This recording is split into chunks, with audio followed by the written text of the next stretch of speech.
Now for our What in the World segment, take a look at these extraordinary pictures from Ukraine.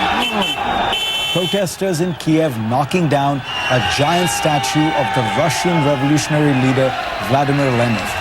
Tens of thousands of Ukrainians cheering them on as they hack the fallen statue with hammers. The incident last Sunday was one of the most symbolic moments of the protests underway in Ukraine. At the heart of these protests is a widespread frustration not only with the government in Kiev, but more so with Russian interference.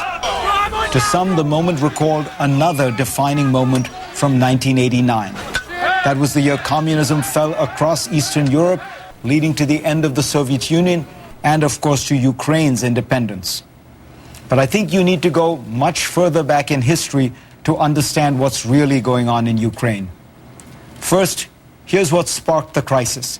In November, President Yanukovych pulled out of a proposed deal to forge closer ties with the European Union. Why? Well, one reason was that he had another offer from Moscow.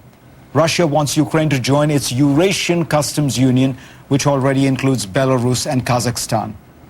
This is not a new story. The tug of war over Ukraine is rooted in history.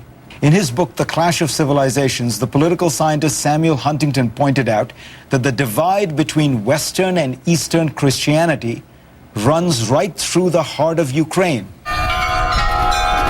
And that divide between two kinds of Christianity, and thus two paths of political development, dates back to the Middle Ages, and it resonates in Ukraine's politics to this day. Take a look at this map from Ukraine's 1994 presidential elections.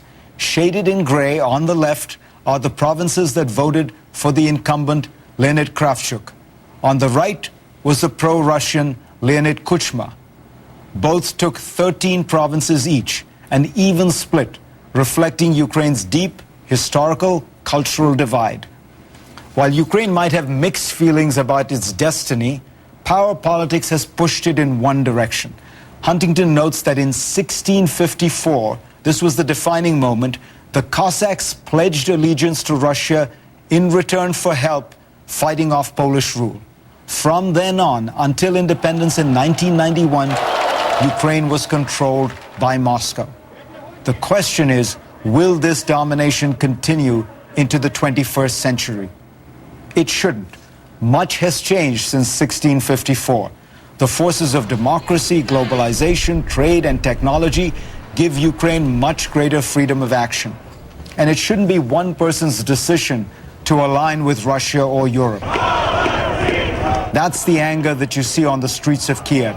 The people want to be involved in this fateful decision. The choice on either side is clear. Europe will want Ukraine to modernize, to become more liberal and free, and to undertake serious economic reforms if it wants to become closer to the West.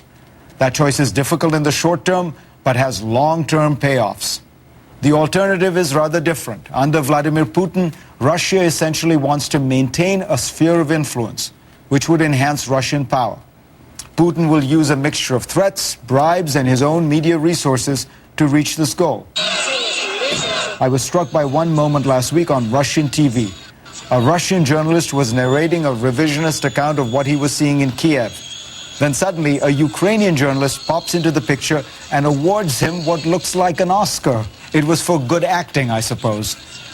This battle for people's hearts and minds will continue in the coming weeks.